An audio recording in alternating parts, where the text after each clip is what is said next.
Olá a todos, o meu nome é Cláudia Dias, estou hoje aqui muito bem acompanhada pelo Jorge Louraço, Sou eu. pelo Igor Gandra, Olá. pelo Caras. Sou eu. Estamos aqui para conversar um pouco sobre a peça que vai ser estreada no Festival Alcântara, quarta-feira, O Tempo das Cerejas, e que se insere num projeto maior que se chama 7 anos, 7 peças. Deixa só dizer que não é que a peça estreie quarta-feira próxima, não é? É que a peça se chama Quarta-feira, O Tempo das Cerejas. Sim, e que tem estreia dias 7, 8 e 9 no Maria Matos.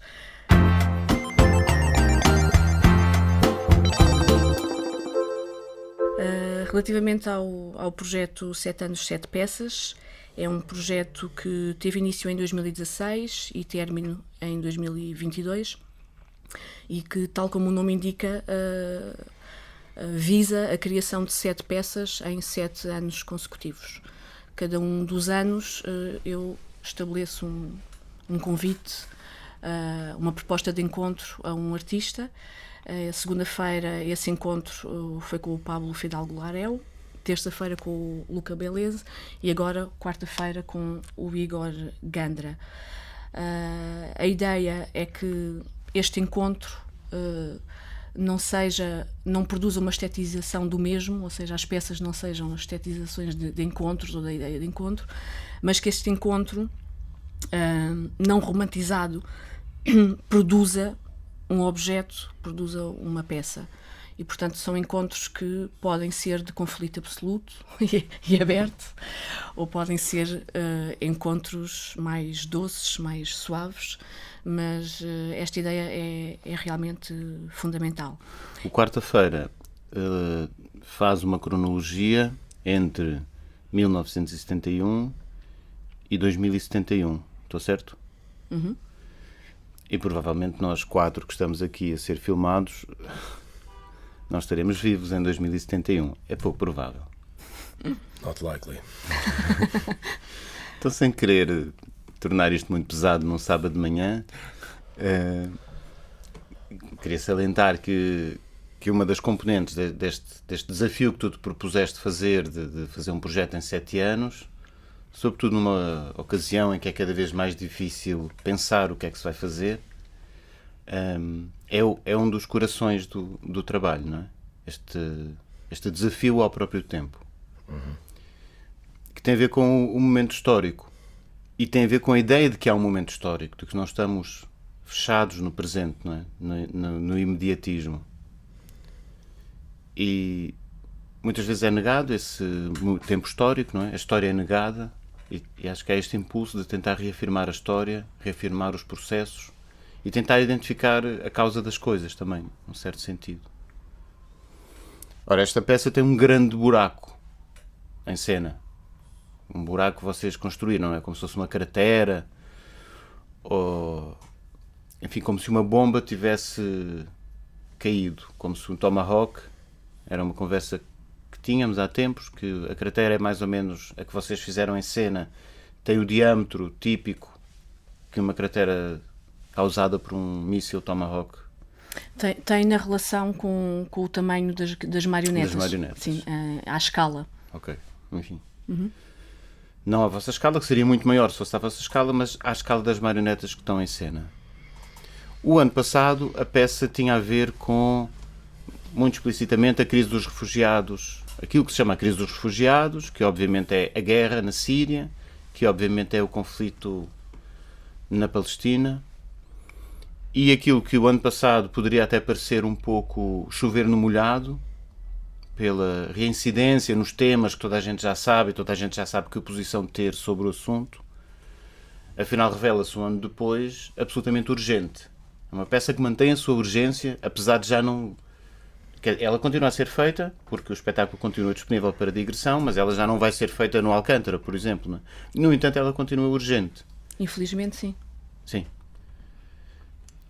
O que é que tu achas que vai acontecer, dados os teus dotes de profeta? De oráculo. O que é que achas que vai acontecer como oráculo daqui a um ano? O que é que tu gostavas que acontecesse e como é que tu vês? Vocês, não é? A pergunta é alargada ao Caras e ao Igor. Sim, se calhar Se calhar então eu respondia, depois passando também a palavra, para isto não ficar aqui demasiado centrado, mas relativamente ao início, não é, da tua intervenção, em que tu dizes nesta relação com o tempo, não é, que este projeto desenvolve-se na relação com o tempo. Este projeto começou a ser desenhado na minha cabeça em 2011 e, portanto, eu demoro cerca de 5 anos a desenhar e a arranjar parceiros para o projeto. Isso acontece numa altura da agudização da suposta crise. Este projeto é uma reação precisamente a esse momento, não é? Um momento em que nos diziam, não é? Era um discurso que parecia que não havia, que era um discurso da inevitabilidade, da ausência de alternativas, de futuro, etc. E, portanto, este projeto é construído, é um gesto político, mais do que um gesto artístico, é claramente um gesto político, de afirmação, não é? Que eu não aceito esse discurso da inevitabilidade, eu não aceito o discurso da ausência de futuro.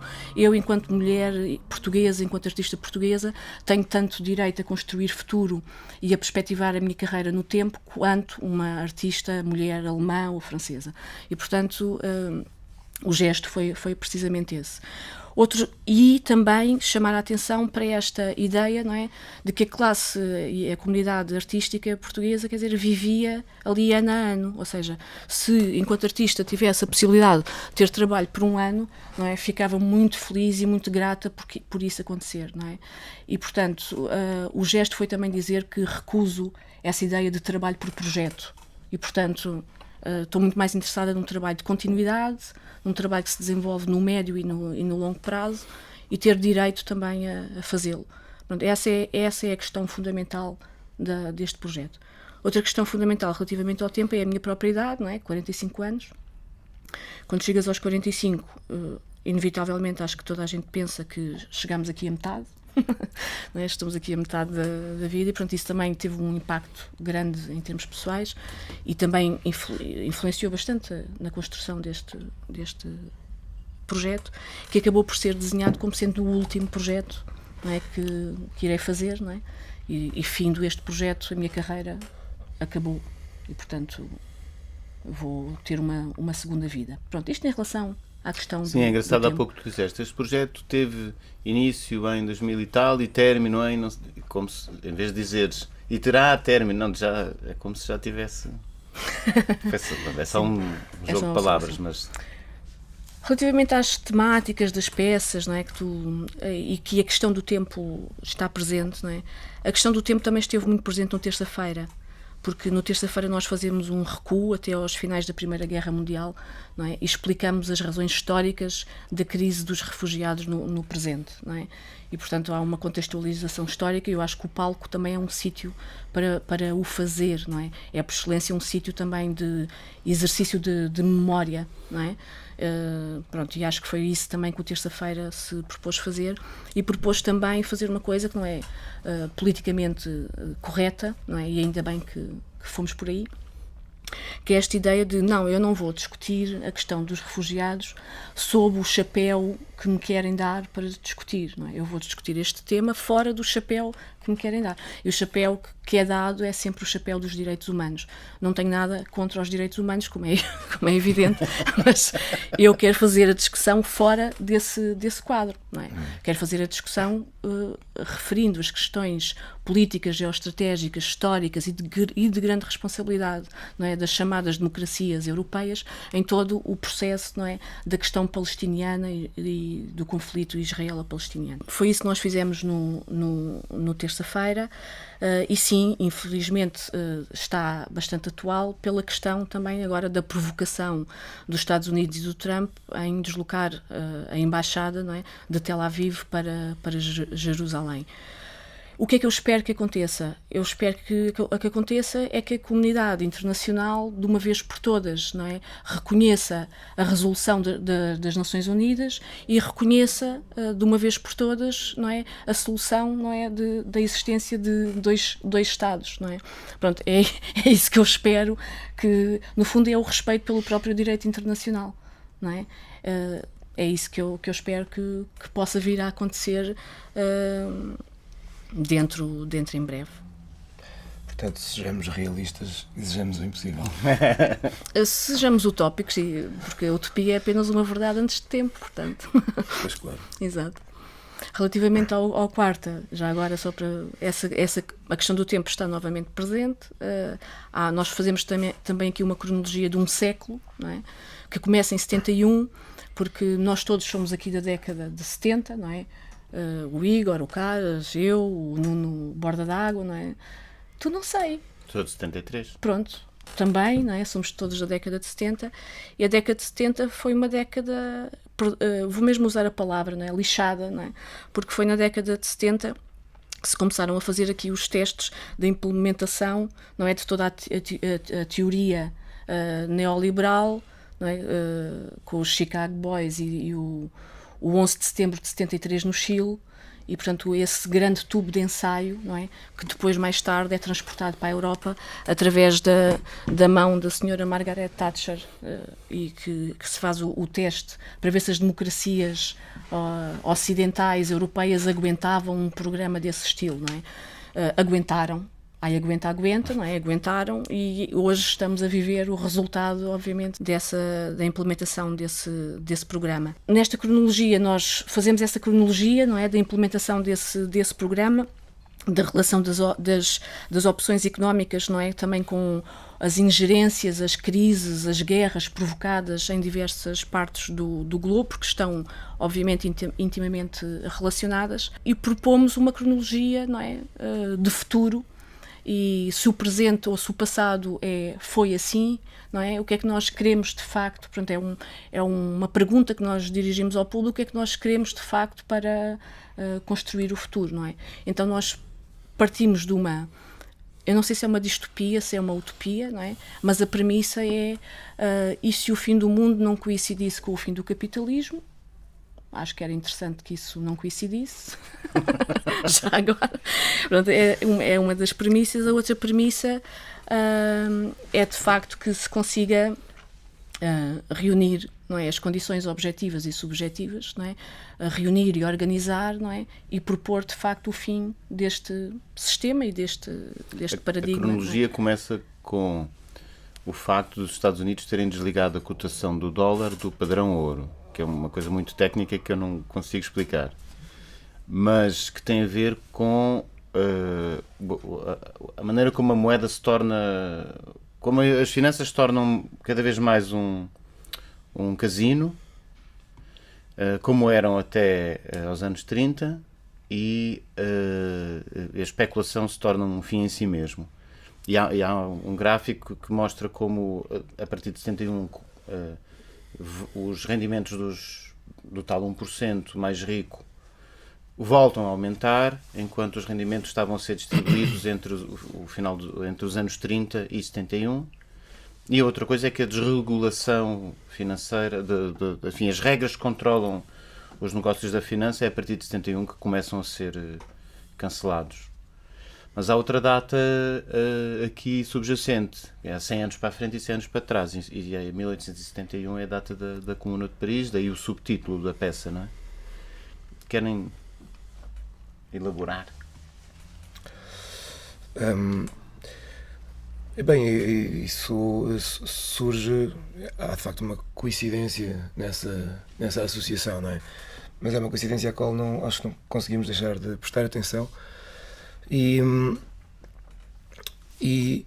isso também é interessante se relacionarmos com a matéria que temos em mão, que é um material de construção civil, e se nos lembrarmos que as barricadas foram feitas com partes da cidade, com partes das casas, com partes, e o nosso trabalho, enfim, em termos mais concretos, operacionais, tem sido um trabalho de desconstrução civil.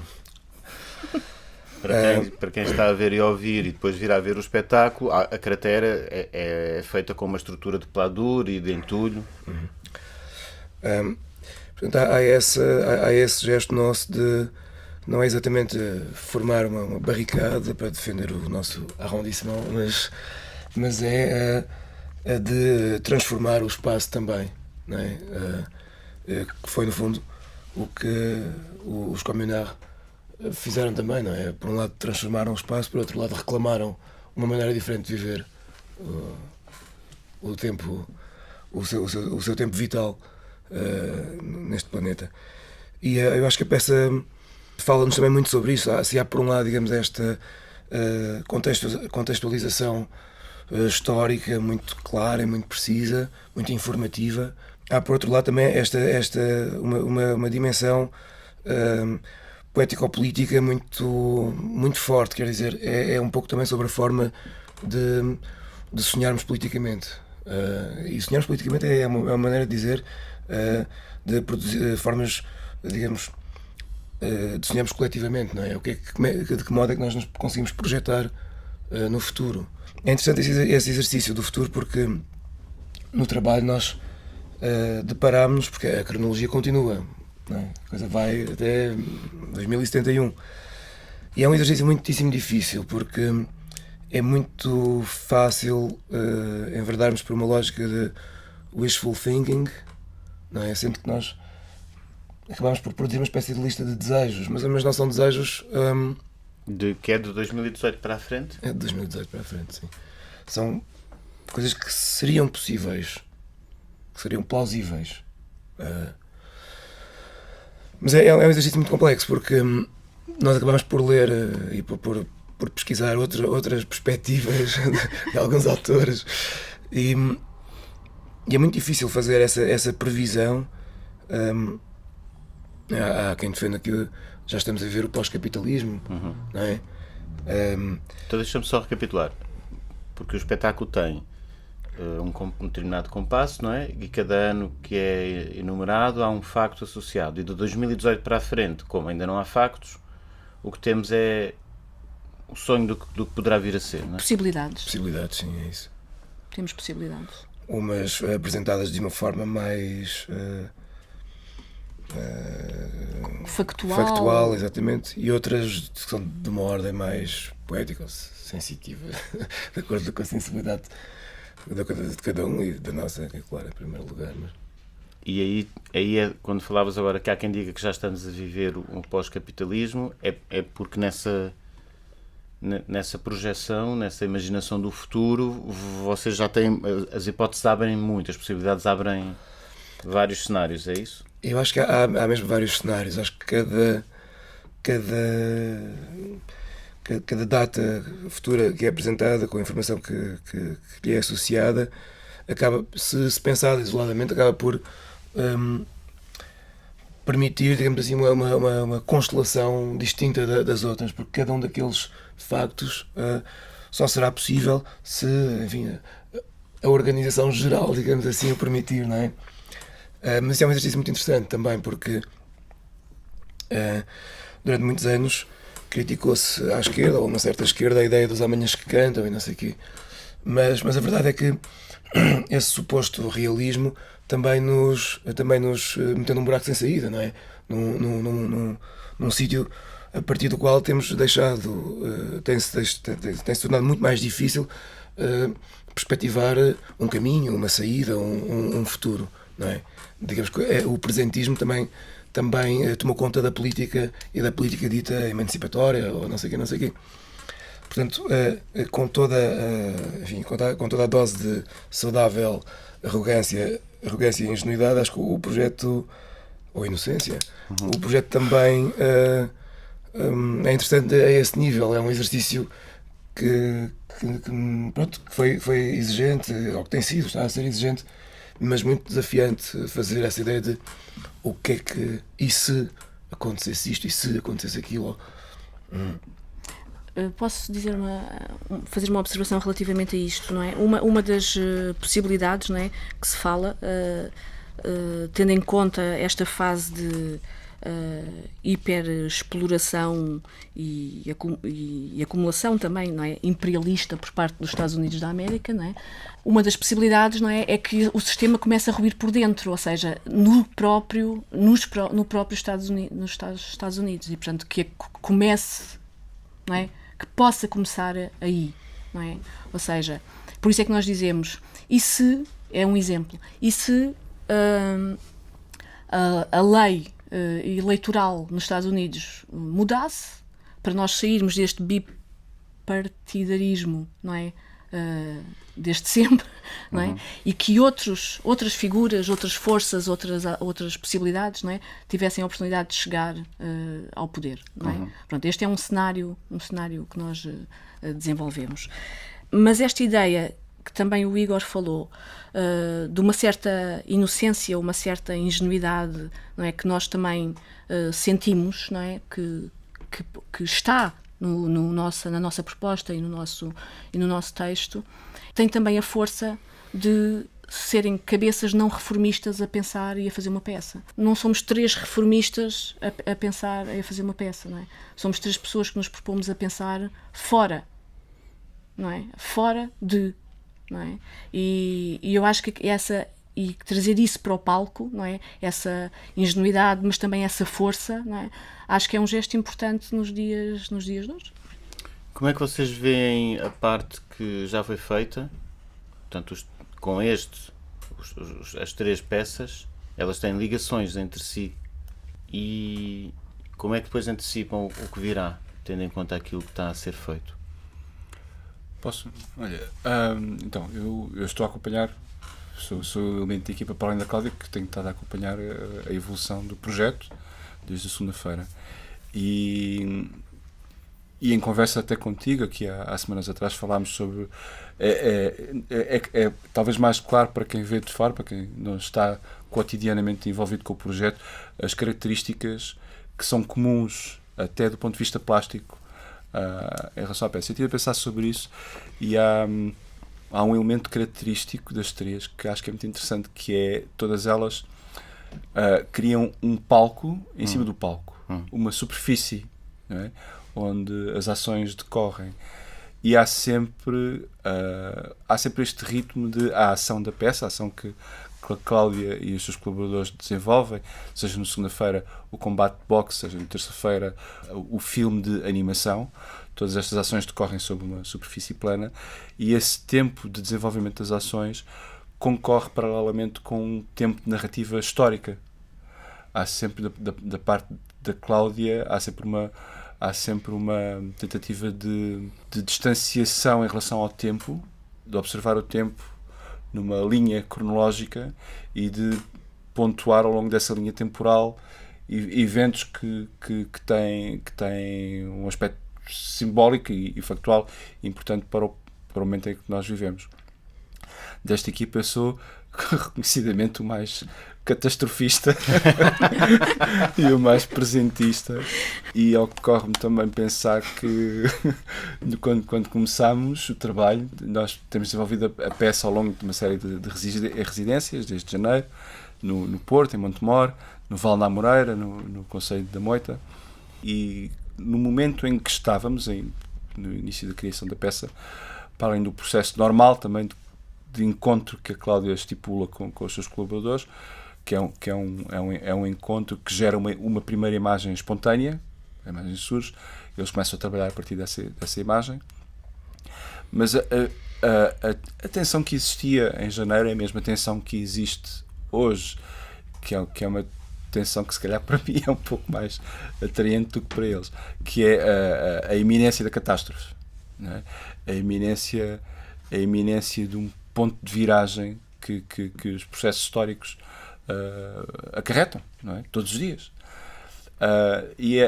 No início do trabalho era muito certo que havia uma outra data que também concorria de um ponto de vista dos ciclos, que era o centenário do fim da Primeira Guerra, que de alguma forma também é o início da Segunda, e que são pontos fulcrais para o desenvolvimento do capitalismo como temos hoje em dia.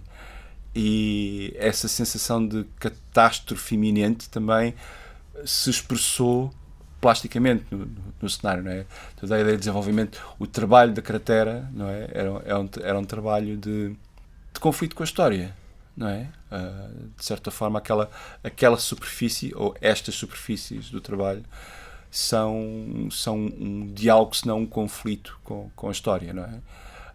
Contra os factos que de alguma forma também nos são impostos no quarta-feira é muito claro, porque a primeira parte da cronologia opta por ter um discurso de parangonas, não é? Portanto, há uma sucessão de parangonas que invocam a ditadura dos média, de alguma forma, do discurso mediático, e há esta luta, no caso dos performers, contra essa linha histórica onde eles estão encerrados, literalmente, que eles estão encerrados numa câmara subterrânea e durante boa parte da peça lutam contra essa câmara. Muita da ação decorre sobre isso. Respondendo à tua pergunta, é isso que eu vejo neste momento do ciclo. Também ainda faltam mais 4 etapas, não é? É muito isso que eu vejo de comum no trabalho que tem sido feito até agora, é este diálogo com a história, até expresso de uma forma plástica, muito coerentemente. Deixa-me dizer-te que esta questão que o Igor falou há pouco, sobre a questão do tempo vital, não é? Eu descobri essa questão com a peça A Visita Guiada, já há muitos anos, e foi com a Visita Guiada que eu me apercebi, não é, que o drama está no choque entre o tempo histórico e o teu tempo de vida, não é? A não coincidência desses tempos, porque é um tempo longo, não é? E se eu me posicionar perante esse tempo, eu digo, eu sou uma otimista e, portanto, nós vamos um passinho para a frente, 2 para trás, mas vamos indo, não é? Aliás, basta analisar a estatística para ver que isso é também assim, se não quisermos fazer outro tipo de análises. Mas depois tens o tempo da tua vida, e aí é que consiste o drama, não é? Pronto, e foi com a Visita Guiada que eu me apercebi disso, e apercebi-me, ok, este é o meu filão enquanto artista, esta é a minha questão, não é? E desde então para aqui eu tenho trabalhado sobre isto, eu não tenho trabalhado sobre outra coisa, tenho trabalhado só sobre isto, e tenho trabalhado sobre isto de várias formas, e é também por ter percebido isso, não é, que estou a fazer a mesma peça já desde a Visita Guiada, mas de formas diferentes, não é, que me apercebi que, pronto, então também é o tempo de retirada, porque estás a fazer a mesma peça já há muitos anos. Isto para te dizer que eu acho que estas peças deste projeto têm sido isto, mas de formas diferentes, não é, com zooms em zonas geográficas, ou em questões mais particulares, não é? Por exemplo, na segunda-feira tens muito esta questão do neocolonialismo na Europa, não é? O Norte e o Sul, não é? Mas também a crítica, obviamente, ao sistema capitalista, que está sempre presente, não é? No terça-feira tens a questão dos refugiados, não é? Mas eu acho que o drama está sempre aqui, não é? No tempo histórico, na relação do tempo histórico com o tempo das nossas vidas. Isso faz com Deixa-me só dizer mais uma coisa em relação à questão do Pladur. O primeiro gesto que nós fizemos, que no nosso encontro, foi tirar uma fita que estava no chão da companhia da Cidade Almada, onde fizemos a nossa primeira residência. Tirámos uma fita que estava no linóleo, e por baixo dessa fita estava uma fissura no linóleo, não é? E, portanto, o buraco vem daí. Vem desse primeiro gesto em que tiramos uma fita e está aqui uma fissura, não é? Pronto. E nós começámos a trabalhar sobre fissuras, não é? E fomos buscar papel de cenário, fizemos uma fissura no papel de cenário. Eu lembrei-me daquela exposição da Dória Chalcedo que esteve na Tate Gallery, em que ela partiu o chão da Tate Gallery. Partilhei com o Igor, fizemos a recriação do chão do trabalho da Dória Chalcedo em papel de cenário, não é? Olhámos para aquilo, percebemos que a configuração não era aquela, não é? Isto tem que ser outro material, mas que material, não é? O Igor falou no Pladur, fomos investigar o Pladur. E quando eu descubro que o Pladur, acho que foi criado em 1800 e tal, não é? Mas teve a sua forte implementação e afirmação no período entre guerras, precisamente por falta de mão de obra, não é? E por ser um material que era muito mais fácil e mais rápido e mais barato, pronto, e estava aqui situado entre guerras. E isso para mim foi muito, muito importante, não é? E quando percebi isso, disse, seguramente este é o material da peça, não é? Precisamente porque nós hoje, não é, para além de estamos passar X anos da Primeira Guerra Mundial, nós estamos num período em que esse caldo, não é, da criação de uma terceira está está aqui, quer dizer, está no cotidiano, não é? Esse caldo para um conflito a grande escala está claramente no presente, não é? E relaciona-se um bocado também com o que o cara estava a dizer do perigo iminente da catástrofe. O presentismo está também ou a luta contra esse presentismo está nessa identificação do teu filão, quando tu percebes que é da diferença entre o tempo histórico e o tempo da tua biografia que está uma questão. Tem essas duas coisas têm ela própria uma fissura. O presentismo é a negação disso, não é? É a instantaneidade. É como se só houvesse aquele momento e, portanto, não interessasse nada ao tempo histórico, nem a vida da pessoa. Que é também uma das maneiras como muitas vezes vamos ver espetáculos.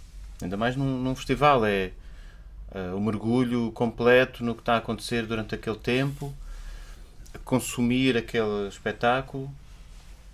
E este espetáculo, como os outros, são exatamente o contrário, não é? Porque eles para já se colocam dentro de uma série, já te obrigam a filiar-te a esta aventura teatral e coreográfica durante 7 anos. Depois ela obriga-te a estar no espetáculo, a pensar no tempo que está a acontecer, e a própria matéria do espetáculo é essa explosão, essa incompatibilidade. E vocês lidam com isso, com a cratera, com esse buraco, que é a imagem da catástrofe, com a mudança de escala, por causa das marionetas serem... Já vais dizer qual será a proporção? É mais ou menos 1/3 de um corpo. Pronto. Em altura. Há uma exigência para o espectador. Há digamos, um desafio para que o espectador milite, num certo sentido, nesta aventura. Acho que é o que justifica haver teatro contemporâneo fora das ofertas comerciais, digamos assim. É esta implicação na vida, que é uma das maneiras do próprio trabalho artístico ser significativo, não é? Ser importante na vida concreta das pessoas e não ser apenas uma forma de escapismo. E, enfim, palestra só para dizer que, ironicamente, este presentismo tem um momento importante nas nossas vidas, que é o Vietnã e o Maio de 68, com as emissões em direto e as filmagens no momento. Até aí, de certo modo, os acontecimentos históricos eram sempre relatados a posteriori e, portanto, eles já implicavam uma noção de tempo mais longa. Mas a partir de 1971, essa época, final de 60 e início de 70, é também o momento em que culturalmente nós podemos fruir este presentismo que hoje está nas selfies, não é? E nos stories. Esta coisa que há agora de tu tiras com o telemóvel e dura 2-3 segundos e depois apaga-se. Portanto, há uma questão aqui de formato, não é? Dos artefactos que estão à nossa volta. E 68 também faz 50 anos, não é? É mais uma coleção de efemérides. Como é que vocês, assim, alargando o âmbito, como é que combatem este imediatismo noutros trabalhos, noutros projetos? E como é que o vídeo na peça, portanto é uma pergunta para todos, acho que cada um terá alguma coisa onde agarrar, porque o vídeo na peça também combate esse direto, não é? Mantendo um certo mistério. Quer dizer, ele não está... É muito engraçado estás a dizer isso, porque ainda ontem eu e o Igor tivemos a conversa de fim de dia, depois do ensaio, foi precisamente sobre a questão das imagens que usamos, não é? Nós temos 2 câmaras no espetáculo, uma que filma a cratera de cima, não é? E portanto dá uma ou outra perspectiva ao espectador do que ele já está a ver, e temos uma câmara que está dentro do buraco, não é? E portanto do que nós estamos ali a fazer. E a projeção alterna entre essas duas. E a projeção vai alternando. Para nós ainda não é claro o que é que cada uma destas câmaras está ali a fazer.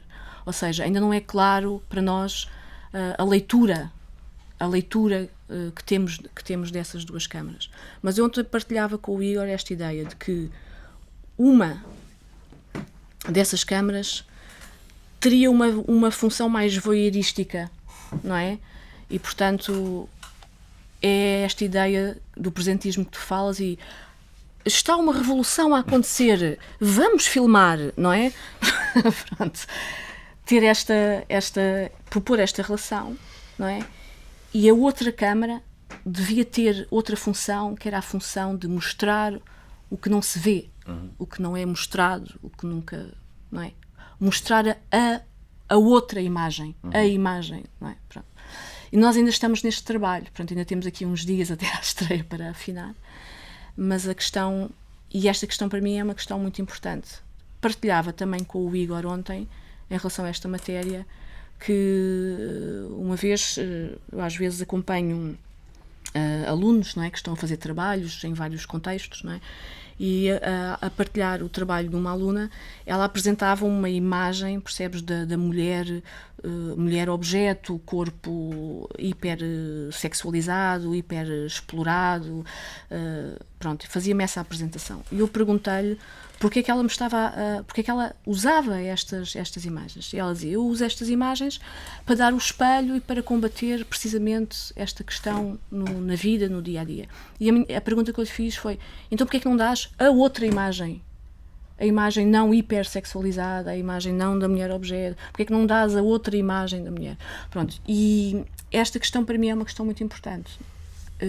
Qual é a outra imagem? Não é?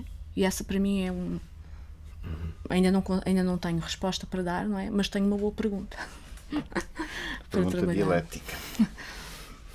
Eu queria só dizer uma coisa ou duas sobre uma coisa mais da ordem do processo e do modo como as coisas se vêm a organizar internamente e que tem que ver com o nosso convívio com os materiais e a maneira como os materiais propriamente ditos, estou a falar mesmo de objetos e de ferramentas, de marionetas, de objetos, digamos, com uma existência... Porcas, parafusos... Tudo. E uma das coisas que sempre me atraiu no trabalho da Cláudia foi a forma como os objetos e a matéria estavam presentes no trabalho de uma coreógrafa. E é muito interessante notar como são abordagens distintas, por um lado, mas ao mesmo tempo como há, de facto, o meu interesse, digamos, veio a confirmar-se no processo, porque é uma forma muito, muito integrada, digamos assim, de procurar este diálogo com as coisas e com a matéria e permitir que as coisas nos informem também um pouco do caminho que nós devemos seguir. E tem sido muito interessante esse trabalho dialético entre o que são, enfim, as nossas convicções, os nossos desejos e vontades e desejos de provocar o pensamento nesta ou daquela maneira com aquilo que as coisas com que estamos a trabalhar ou que estão a trabalhar connosco nos vão dizendo também sobre o modo como isso pode ser dito ou percebido por quem vem ver a peça, não é?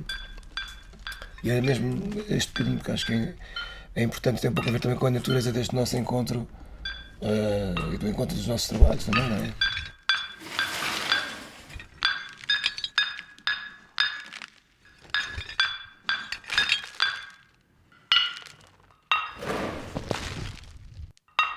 Neste projeto, para mim foi o encontro, como é que eu direi isto? Foi o encontro mais entre iguais, não é?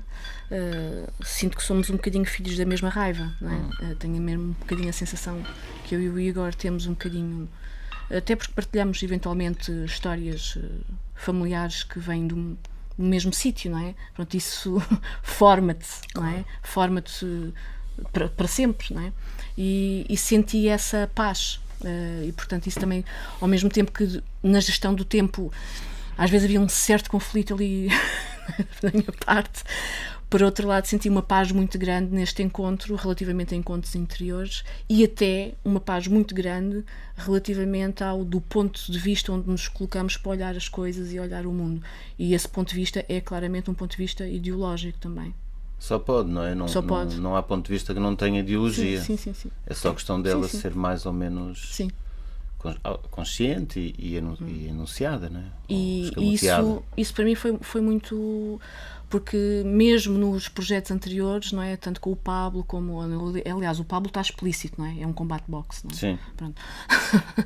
Mas mesmo nos trabalhos anteriores, pronto, senti sempre muito mais esse conflito e ter que estar a levar sempre, a puxar sempre a peça para o sítio, não é? Sempre a puxar, sempre em uma certa guerra, e agora sinto que não há guerra, sinto que há conflito, mas positivo, não é? Portanto, vivo, não é? São forças vivas, tem a ver com vida, tem a ver com dinâmicas de luta também, não é? Caras, tu que és testemunha disto, como é que vês as ferramentas e os métodos e as questões da sala de ensaio, não é? A formarem-se e a darem forma à obra? Bem, eu, mais uma vez, sou o presentista, não é, da coisa.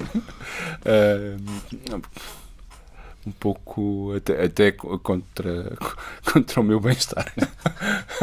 Mas, sim, é claramente o encontro mais fortuito, não é, também. O que também acarreta, na verdade, esta é uma peça muito mais ambiciosa, acho eu, do que as outras duas, não é? Tem um alcance, uma visão muito maior, uma ambição muito maior, e isso acarretou todo um trabalho que gostaríamos, acho eu, todos, que tivesse sido ainda mais intenso, não é? De investigação e de pensamento. Acho que, de alguma forma, aquilo que tu dizes, a tua vontade de querer acelerar os processos, não é? Também era um pouco contra aquilo que tu própria desejarias, porque às tantas do vosso encontro tem surgido tanto material, tanta coisa, que a urgência em separar o que é que podemos utilizar, não é? O que é muito interessante de facto pensarmos, mas o que é que podemos objetivamente utilizar para fazer a peça, essa urgência, tanto teve coisas positivas como coisas até negativas, porque às vezes havia opções até que nós tivemos que as sentir na pele, até, para constatar se eram prementes para o discurso que estávamos a fazer. Ainda acerca do presentismo, eu sou uma pessoa que vem do teatro, apesar de ter trabalhado ao longo dos anos muito de abordagens mais coreográficas com a Cláudia ao longo do trajeto dela, mas a minha visão e o meu contributo para o ciclo, acho que é essa visão de uma observação daquilo que se passa no espetáculo, no momento em que os criadores e o espectador dialogam entre si, e aquilo que está acontecendo naquela faíscazinha de segundo. Há mais uma característica plástica, discursiva do trabalho da Cláudia, que tem a ver com a presença da palavra enquanto texto, e neste caso texto projetado. No segunda-feira há um discurso falado, que no caso sou eu que o enuncio, mas tem havido esta técnica, que é comum às três peças também, de que os textos são apresentados para o público ler. E isso cria diversos fenómenos, não é? Por um lado, a palavra tem uma tendência a ganhar um peso que tem que ser muito medido, tem que encontrar o seu espaço dentro da evolução do tempo da peça, porque tem que haver o tempo da leitura do espectador, e temos que contar com o tempo em que essa palavra, esse discurso textual fica gravado, não é? No consciente, no subconsciente, no inconsciente do espectador. Esse é um tempo, não é? Que é subjetivo de cada um, e que muitas vezes nós discutimos, mas espera lá, quanto tempo é que um texto deve ficar? São 15 segundos? Ou são 20? São 10? Qual é que é o tempo certo para uma leitura? E essa gestão do presente é difícil, é muito, às vezes é mais complicado do que a gestão dos futuros e dos passados até. E o Tempo das Cerejas? Olha, para além de ser um blog? Sim, exato. É o título de uma canção do século XIX, que já existia antes da Comuna de Paris, mas que foi apropriada pelos Communards. É uma canção de teor romântico, lírico, mas que contém em si uma projeção, uma ideia de um futuro melhor. Não é uma canção cujo conteúdo seja reivindicativo de ações políticas, mas é reivindicativo de uma postura que contempla o futuro e o trabalho para o futuro. O Tempo das Cerejas é o subtítulo deste. O anterior era... Tudo o que é sólido dissolve-se no ar. Que é uma frase do Manifesto No Comunista. Manifesto Comunista, sim. É mais uma data para juntar aos 50 anos do maio de 68, 1871, 1971, 2071, que é o bicentenário do Marx. Exato. Então acho que está... apesar das dificuldades, quarta-feira vai estrear num ano auspicioso, de certo modo, por um lado.